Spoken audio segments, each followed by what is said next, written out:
بسم الله. حي على الفلاح. Don't take a photo this time. Don't take a photo. حي على الفلاح.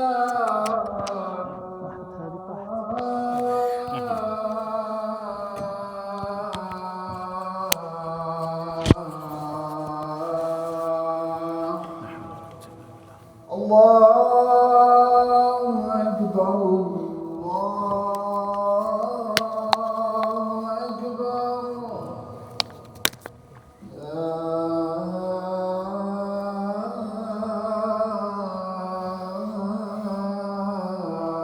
إله إلا الله.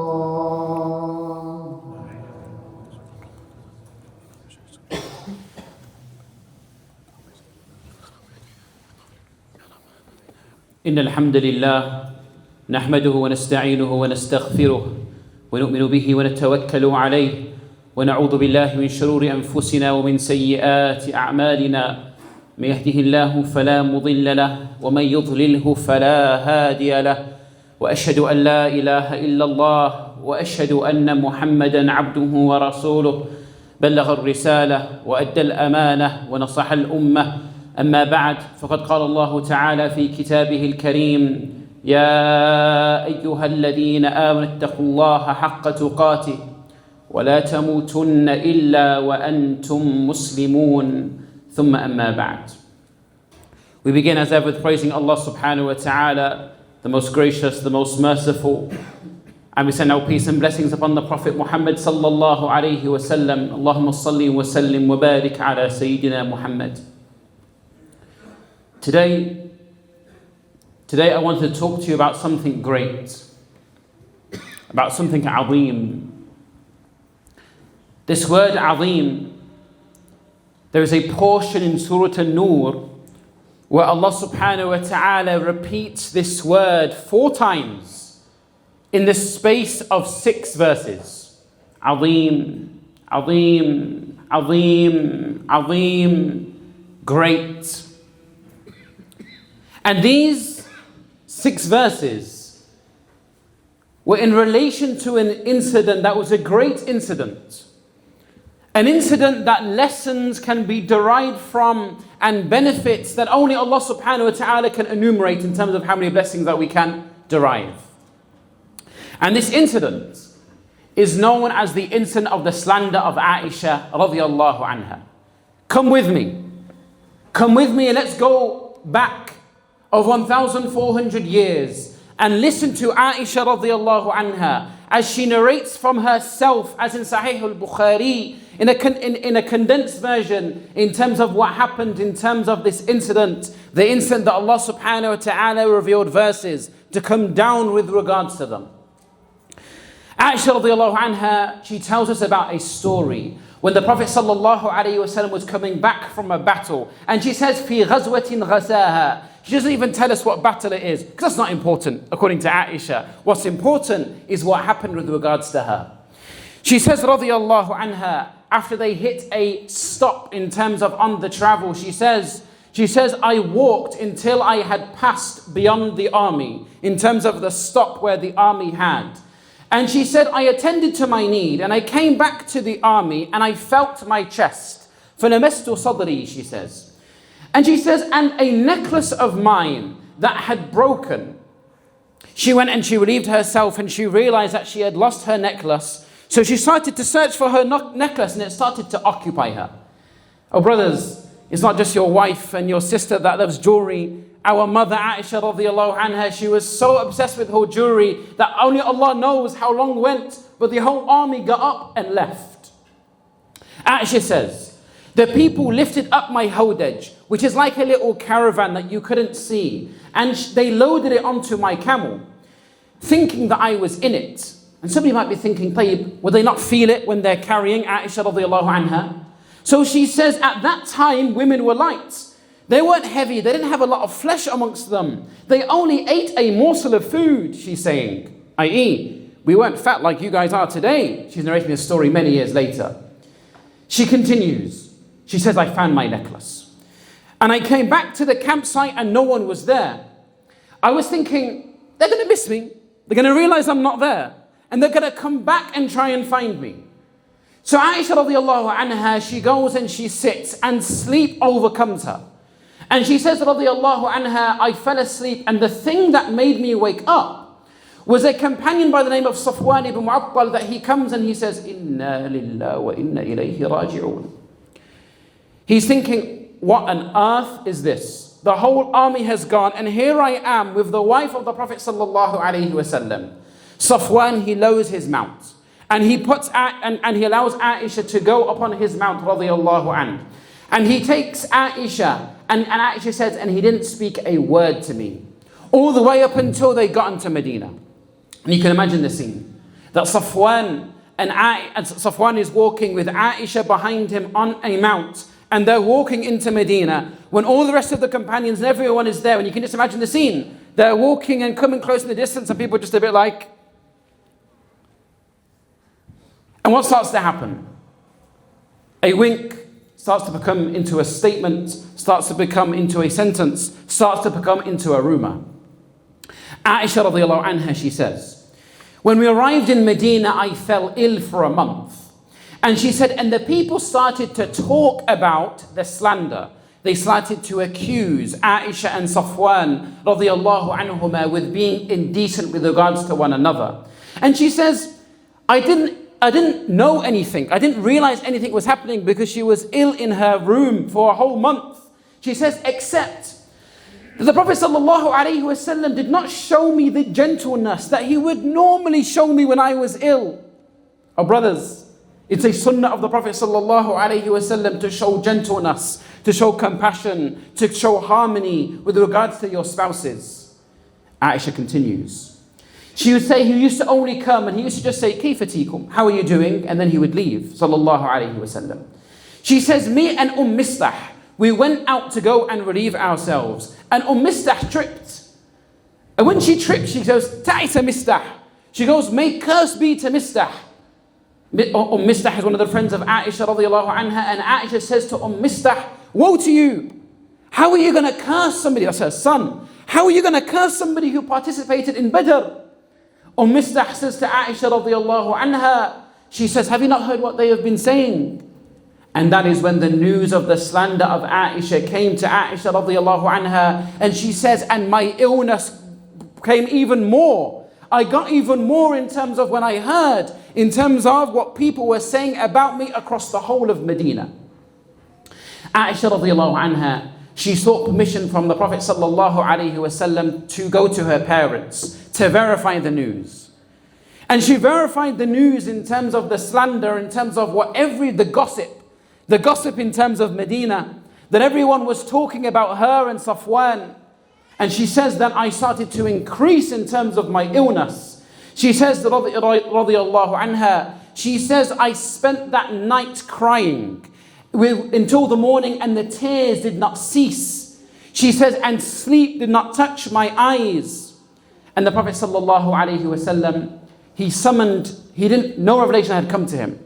Aisha says for a whole month, that revelation had not come to him sallallahu alaihi wasallam. Which by the way is the truth of his prophethood. Because if he was a false prophet, he would have just made up that his wife is innocent. Who would want their wife to be the object of gossip and mockery in terms of the whole of the town? But the Prophet ﷺ doesn't choose his revelation. Rather it's wahi, revelation that comes from Allah subhanahu wa ta'ala, that comes down to him in the time that Allah subhanahu wa ta'ala chooses. So the Prophet ﷺ didn't know what actually happened. He's hearing all of this gossip. And he brings some of his closest companions and asks their consultation. He asks their shura in terms of what should we do. Ali radiallahu anhu, and we're condensing the story. Ali radiallahu anhu, he says, ask Barira. Because Barira was somebody who was a maiden who would constantly be with Aisha radiallahu anha. So the Prophet sallallahu alayhi wa sallam calls Barira. He says, Barira, what do you know about Aisha? Tell me about Aisha. Is there anything that seems, off in terms of Aisha? Barira, she says, La wallah. There's nothing that I've seen about Aisha apart from one thing. She's a young girl, and when she starts to make the dough in terms of, making some bread, she often falls asleep. And a goat comes and it starts eating the dough. Yeah? i.e., Barira is saying, she's great. But the only thing is, she's not the best in the kitchen. Yeah? The honesty of Barira, that she has to be honest in terms of, is there anything that you've seen that is off in terms of regards to Aisha radiallahu anha? The narration Sahih al-Bukhari continues. The Prophet sallallahu alayhi wasallam, he goes to Aisha. And he says to Aisha, "Oh Aisha, it has reached to me the news about such and such." He says, and if you're innocent, Allah subhanahu wa ta'ala will declare your innocence. And if you've committed a sin, then seek forgiveness from Allah subhanahu wa ta'ala and repent to Him. For when a servant confesses his sin and repents, Allah accepts the forgiveness. First of all, as a footnote, Aisha radiallahu anha is being accused of what she's being accused of. Yeah, the Prophet sallallahu alayhi wasallam gives her and gives us a principle. No matter how grave the sin, no matter how severe the sin, then if you turn to Allah subhanahu wa ta'ala and you repent sincerely to Him, then Allah subhanahu wa ta'ala will accept in terms of His forgiveness. But Aisha didn't like this response. And Aisha radiallahu anha, she says, and when the Prophet sallallahu alayhi wasallam finished, my tears dried up. And she says, and I could not feel a single drop. And she said, I said to my father, Abu Bakr, reply to the Messenger of Allah. And Abu Bakr says, well, I don't know what to say. So Aisha turns to her mother and she says, reply to the Messenger of Allah. Her mother says, I don't know what to say to the Messenger of Allah sallallahu alayhi wasallam.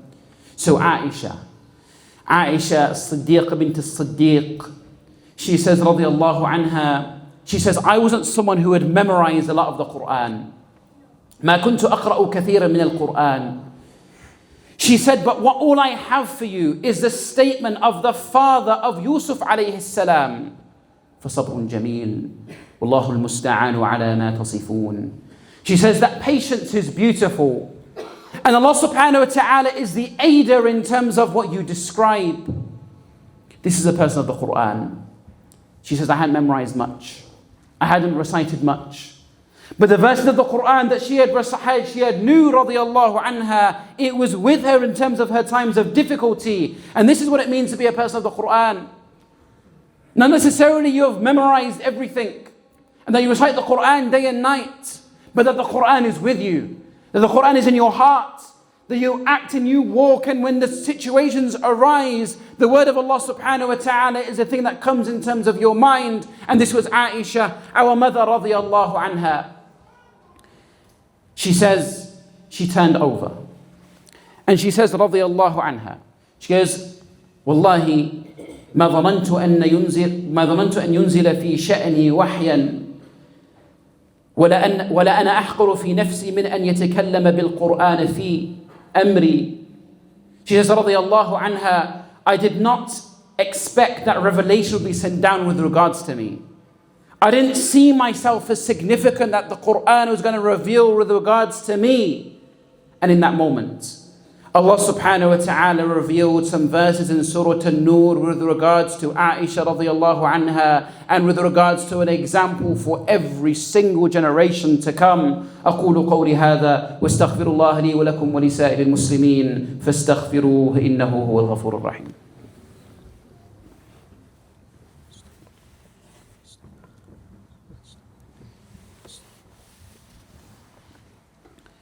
بسم الله الرحمن الرحيم. الحمد لله رب العالمين والصلاة والسلام على سيدنا محمد وعلى آله وصحبه وسلم تسليما كثيرا ثم أما بعد. This narration Sahih Bukhari gives us a context. It gives us a context in terms of a page and a half roughly in terms of Surah An-Nur, where Allah subhanahu wa ta'ala reveals some verses describing this incident. Describing this incident when the people of Medina, from amongst some great companions, people that participated in Badr, got involved in terms of the gossip, in terms of some Aisha and Safwan. Allah subhanahu wa ta'ala, He says in terms of these verses, He says, لولا إذ سمعتموه ظن المؤمنون والمؤمنات بأنفسهم خيرا. Allah subhanahu wa ta'ala, He says, why not? When they heard it, did the believing men and the believing women think well of themselves? Why didn't they think well of one another and say, هذا إفك مبين, this is clearly a slander? Allah subhanahu wa ta'ala continues, لولا جاءوا عليه بأربعة شهداء فإذ لم يأتوا بالشهداء فأولئك عند الله هم الكاذبون. Allah subhanahu wa ta'ala, He says, why didn't they bring 4 witnesses? If you are going to accuse a brother and a sister of being indecent with one another, then bring 4 witnesses. And if you don't bring 4 witnesses, even if you see it with your own eyes, even if you are sure that it's happened, if you don't bring 4 witnesses, then in the eyes of Allah subhanahu wa ta'ala, then you are the liar. عند الله هم الكاذبون. Allah subhanahu wa ta'ala continues. And He says subhanahu wa ta'ala, إذ تلقونه بألسنتكم وتقولون بأفواهكم ما ليس لكم به علم. Allah subhanahu wa ta'ala says, and you passed it on with regards to your tongues. You received it with your tongue and you passed it, and you said with your mouths that which you had no knowledge about. Allah didn't say that you heard it in your ears. It's like you didn't even register it in your brain. You never even thought about that gossip that you heard. You just clicked share. You just added it to your story. You just passed it on to your friend. It was so easy for you. وَتَحْسَبُونَهُ هَيِّنًا, and you thought it was light. وَهُوَ عِنْدَ اللَّهِ عَظِيمٌ. Yet in the eyes of Allah subhanahu wa ta'ala is something great. يَعِذُكُمُ اللَّهِ. Allah subhanahu wa ta'ala warns you. أَن تَعُودُوا لِمِثْلِهِ أَبَدًا إِن كُنتُم مُؤْمِنِينَ. Allah subhanahu wa ta'ala warns you that don't you dare ever do something like that again if you are truly believers.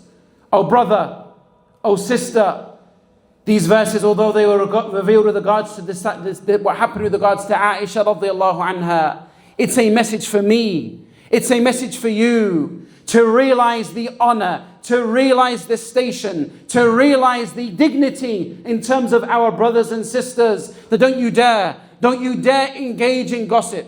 Don't you dare engage in slander. Don't you dare just pass on a message because it came to you. Rather, you should think well of your brother and sister. And you should say that this is clearly a lie. And you should say, Subhanak, ma yakun lana an natakallama bihadha. We shouldn't be talking like this with regards to dignity of our brothers and sisters. We ask Allah subhanahu wa ta'ala to make us amongst the people of the Quran and to give us an understanding of the Quran and to uphold the lessons that the Quran gives us. اللهم اغفر للمؤمنين والمؤمنات والمسلمين والمسلمات الأحياء منهم والأموات. اللهم إنا نسألك جنة الفردوس وما قرب إليها من قول أو عمل، ونعوذ بك من النار وما قرب إليها من قول أو عمل. اللهم اجعلنا من أهل القرآن واجعلنا ممن عمل به. اللهم فقهنا في الدين وعلمنا التأويل واجعلنا ممن عمل به يا رب الكريم. عباد الله رحمكم الله، إن الله يأمر بالعدل والإحسان وإيتاء ذي القربى وينهى عن الفحشاء والمنكر والبغي يعظكم لعلكم تذكرون. فاذكروا الله يذكركم واشكروا على نعمه يزدكم وقوموا إلى صلاتكم يرحمكم الله.